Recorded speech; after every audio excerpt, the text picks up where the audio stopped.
Welcome back to the R Primer tutorial. I'm Ty Taylor from the Operator's Manual for the Planet, and this is a tutorial to get you up and running in programming for data analysis in R. This is a video in a series of videos for this tutorial. You can find the whole playlist of videos in the notes below this video on YouTube. In those notes, there's also a link to a Google Drive folder which contains the tutorial files that we're using here. So if you want, you can download and open up the R tutorial with blank in the title, and then all you have to do is type what I type as I type it. The easiest way is going to be for you to put this YouTube video on an external monitor or on your TV or on your phone even, because what you're going to do is just watch me on the video and then you type in whatever you see me typing into your own computer. So you'll need two screens to do this, okay? Now you can also index columns by name in data frames. So far we've only been using numbers, but you can also now use names because data frames have names. You can't do this in matrices because they don't have names. So let's call the column WT from mtcars. mtcars, open square brackets, and we want everything in the column. So remember, it goes rows, columns, right? So we're going to put the comma in there. I'll just give a space to just make it very clear that we are taking everything. And then on the right side, on the column side, we're going to call WT, the name or the text WT. Let's see what happens. That also returns a vector. So that was actually the same as going mtcars $WT. Notice here, I know it's a little bit confusing, but when you use the $, you don't use quotes. R will get very confused if you put quotes around that. Okay, maybe it doesn't get confused. Wow, I never would have even done that before. I guess you can put quotes, but you don't need to. So typically you call like this, $ unquoted, column name, and then within the square brackets, you use the quoted column name. What happens if you don't quote it here? It gave us an error. The error says object WT not found. Why was R looking for an object? That's because objects don't have quotes around them. Quotes go around text. Objects are named without quotes. So it's looking for an object named WT, but if we want the column name WT, you have to put quotes in it because that's text. Okay, let's try calling two rows and two named columns. So we'll go mtcars, we'll open our square brackets, and let's just take columns 3 to 4. Notice how I use, even though it's only two numbers, I use 3:4 for the sequence because it's shorter than C3, 4. Right? Okay, so mtcars 3 to 4, and we'll go C because I want to create a vector of column names here, and we're going to call the columns HP and gear. Oops, don't put extra empty space in your column names there. So, since we asked for a two-dimensional subset of a data frame, R returned us a data frame with two column names and two row names. So those are the third and fourth rows of those two columns. You can add a column to a data frame by using the $, simply by essentially indexing or referencing a column that doesn't exist yet. So let's add a group column to df1. So our df1 looks like that. And let's just give it to start with, we'll give it empty text. So we'll say df1 $group equals quote with nothing in between them. Now if I look at df1, it's made this column group, and it is made of empty text. So we can just check. If we go class df1 $group, now it says characters. So basically that's what the quotes with nothing in between them accomplished. It just said, we want to make this text, but don't even put any values in it. It's just text that's empty. Then also note that we didn't have to specify how many blank entries were put into the group column. It just populated the whole column with them. And that's because we made a vector that should have been of length 2 equal to a single thing. So it just repeated that thing throughout the length that was required to fill the data frame. Let's edit the column entries of group. So let's make treatment and control, like classic experimental groupings here. So df1 $group equals, and now group is length 2, right? Because the whole df1 has 2 rows, so we need to give it 2 elements. So we're going to say C so that we can give it a vector of 2 elements. And we're going to make the first one quote treatment, comma, quote control. Execute that. Let's take a look at df1. And now we have these 2 entries in the group column, treatment and control. Note that we didn't have to create the blank entries first. We could have just said df1 group equals treatment and control. Sometimes it's helpful to create a column just full of NA. Talk about NAs in the next tutorial. Or full of just blank entries, like in this case, kind of blank text, because you might want to fill like parts of them at a time. But if you know already what you want the values for the entire column to be, and you can specify those in one line of code, then you can go straight to doing that with like df1 equals everything that you want to put in df1.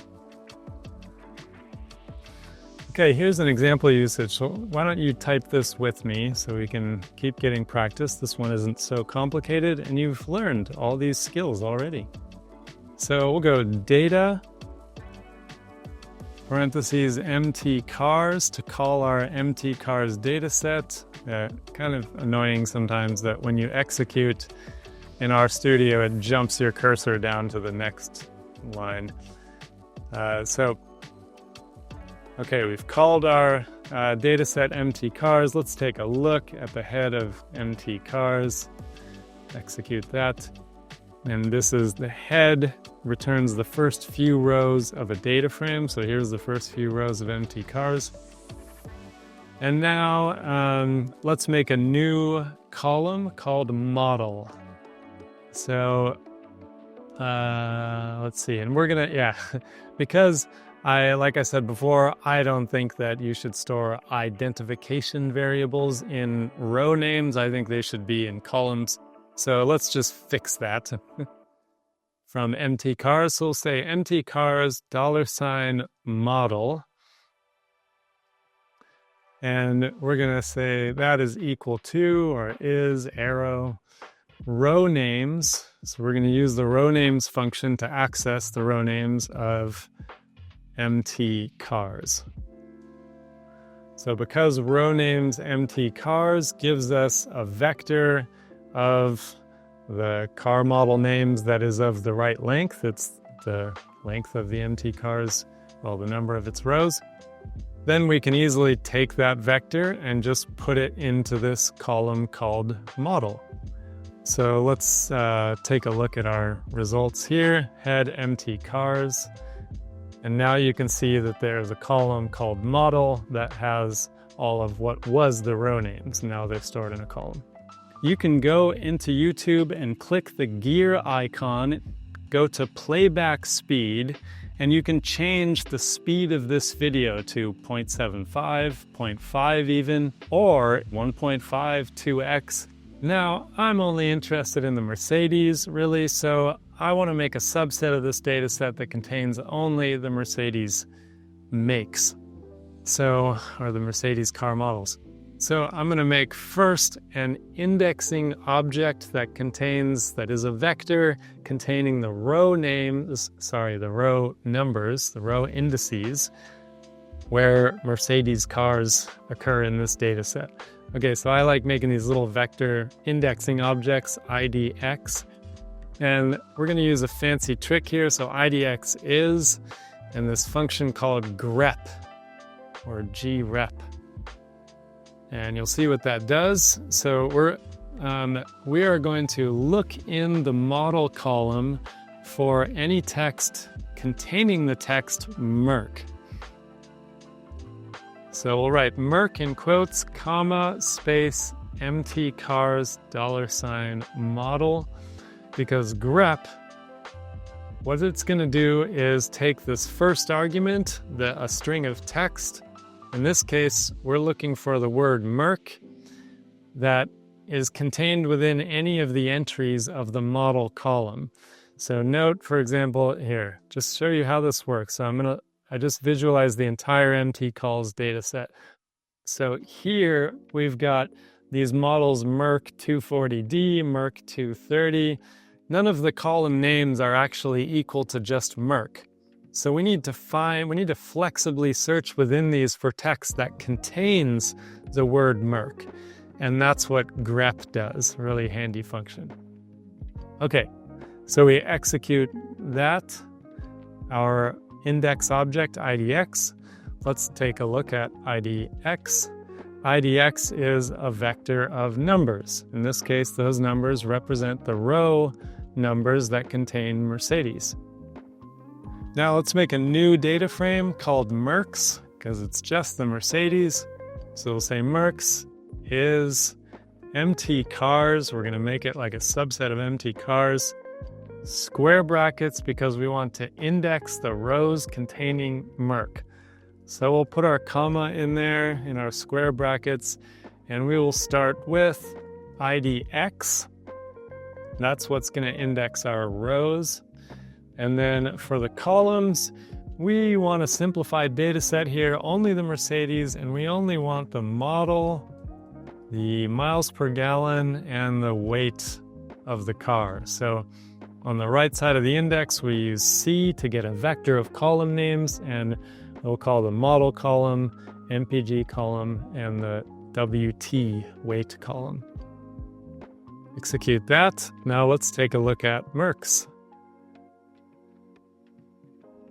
And that is our nice new little data frame of just the Mercedes. So grep found all of the entries that contained the text Merc within them, and we used that to index all of the rows within the bigger data frame that we wanted. And then notice that model was at the end, the right end of our previous data frame. Now it's at the beginning, and that's because we called it in this particular order. So we indexed within MT cars, but we asked it to give us the columns model, MPG, and weight in that order. That's an easy way to restructure the data frame, just by indexing and calling in the column order that you want. Now compare this process that we just went through to manually selecting the Mercedes entries from an Excel file. So normally, if you would want a subset, you got some big cars database, you wanted to subset out the Mercedes, and so you went and just highlighted all the rows that weren't Mercedes and you deleted them, and one by one. Maybe you messed it up a couple times, accidentally deleted some Mercedes. Maybe you failed to delete some rows that didn't contain Mercedes. Those are the kinds of mistakes that our brains can make that code will not make. That's a laborious process. Now imagine if you got an updated version of that data set, and now you're like, I need to redo all my analyses, but first I have to manually remove all of those non-Mercedes rows again, to subset my data set manually and then point and click and do all my analyses. So compare that to doing this in code. You get an updated version of your giant cars data set.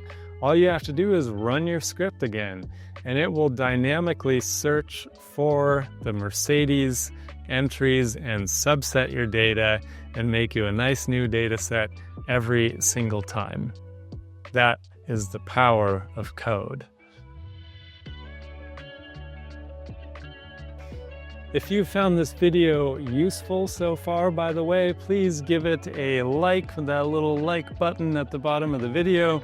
Subscribe to the channel for more like this and for some cool scientific adventures. I do work in the Brazilian Amazon there. And if you'd like to be the first to know about new tutorial videos dropped on YouTube, or you'd be interested in an online course where I can take you all the way from the most basics of R up to advanced custom functions and iterations, then send me an email at earth.operations.r@gmail.com. Sweet. Let's go through a few functions to get basic information about your data frames. Okay, so let's load the MT-Cars and the Iris data in case you're just joining us again after taking a break. So we'll go data MT-Cars and then data Iris. And that loads those two data sets that are available within R. Now let's just take a look at the head of those data sets so you can see what those look like. So the head MT-Cars shows you the first few rows of MT-Cars, head Iris, and now you get the first few rows of Iris. Some other functions for getting information. So 7-3.1 is where we are now. Use the str function to return the structure of your object. So let's try str of MT-Cars. And that shows us that MT-Cars is a data frame which contains 32 observations from each of 11 variables. So the observations are rows, the variables are columns. It also shows you with this $sign, remember how we use the $sign to index columns, so R is using that to show you what it's referring to here, that there's a column called MPG, which is numeric, and these are the first few values from that column. There's a column called SIL, which is also numeric, and there's the first few values. Let's take a look at the structure of Iris. So I'm typing in str, open the parentheses to get inside the function, and we are going to call the structure of Iris. That's also a data frame with 150 observations from only 5 variables. And you can see that most of these are numeric, but then the species column is a factor. I haven't described factors to you yet. They're kind of like text, but they're actually really rigid. I prefer everything to be text format and then only convert to factors when absolutely needed, but we'll get into that in tutorial 2. Summary gives you a statistical summary of the objects. Let's try the summary of Iris because it's simpler. So that shows us, here's each column name, sepal length, sepal width. So these petal length, petal width, those are just, values of measurements of flower parts. And there's species. So for each of those, you can get nice information like the mean, the median, and under the categorical column, the species column, you get how many entries there are for each of those, which is handy information. Okay, nrow asks you how many rows an object has. That's very useful. Nrow MT-Cars, nrow Iris, for example. So nrow is not just used to, let you know how many rows there are in a data frame. I do that a lot. It's useful. But you can also use that information to your advantage. Like, let's see here. We want to do a for loop. we want to make I'm going to make a useful little data frame here. So we made something like this one before. Reg is data.frame sp equals unique.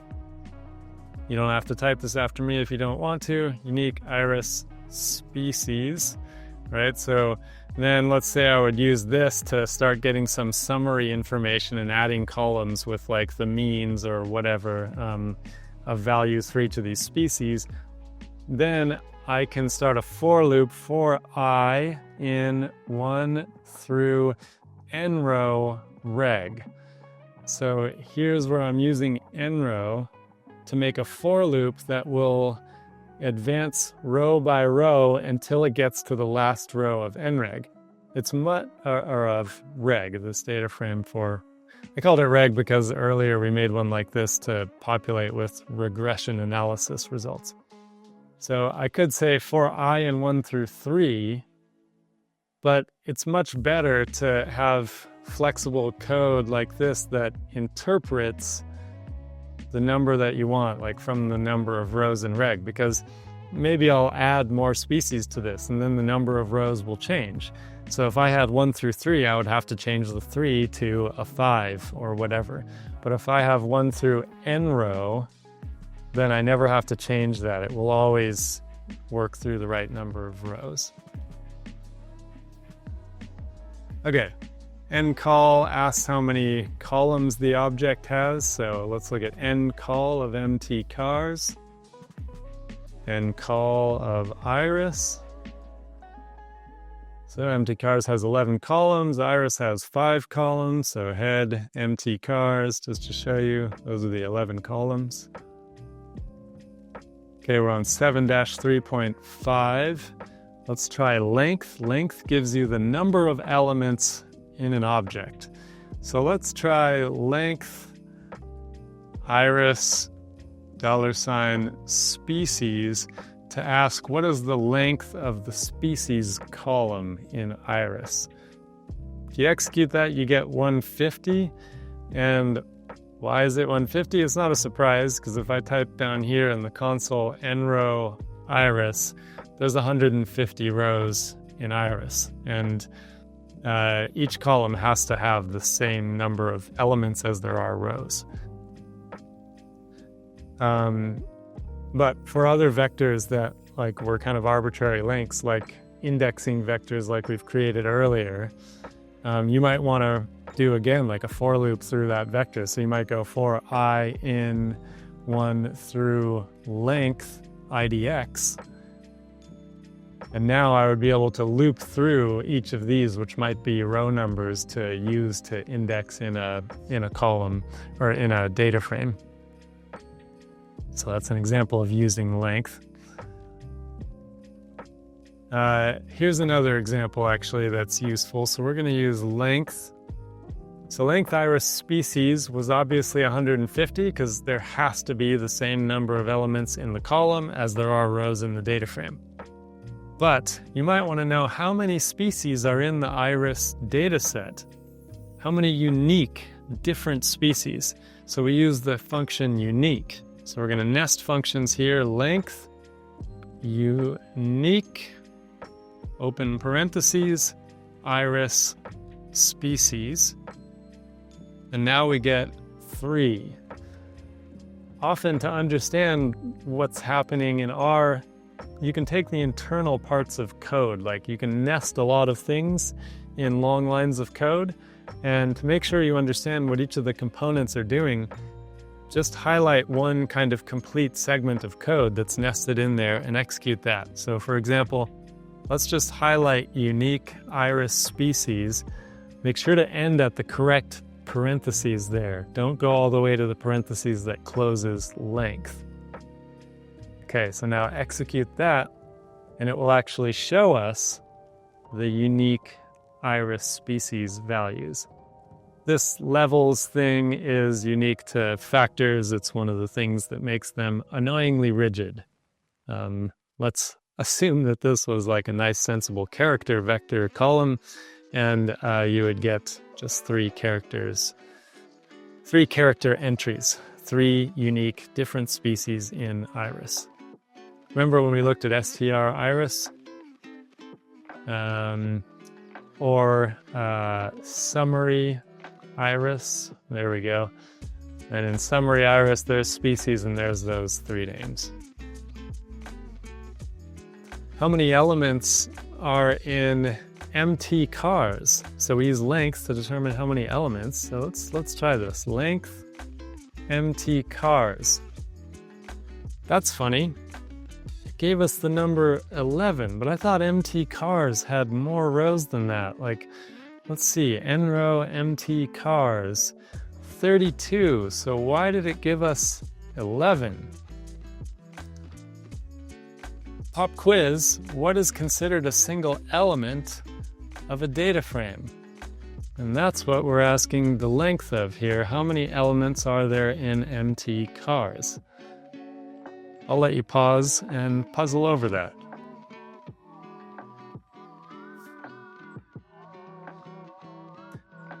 We've gone all the way through objects, vectors, functions, matrices, data frames, and finally we are going to get to importing data. That's what you want to do to analyze your own data. We're going to import a data set as a spreadsheet so that we can interact with that as a data frame in R. I'm going to end this video here, but if you want to continue on with the tutorial, just find the next video in the series. There's a link to the whole playlist of my R tutorials in the notes below this video. If you found these tutorials useful, please give the video a thumbs up, consider subscribing, and let me know in the comments below what you found most useful from this tutorial and what you found most confusing. That'll help me to make better tutorials in the future, and it'll help other people to find these and benefit from them like you have. And if you'd like to be the first to know when my next tutorials drop on YouTube, or when I have an online course offering and you'd like a link to be able to sign up, send me an email at earth.operations.r@gmail.com, and I will let you know when anything new in the R tutorials world happens. Thank you so much for joining me. I'm Ty Taylor from the Operator's Manual for the Planet, and I will see you in the next tutorial. Peace.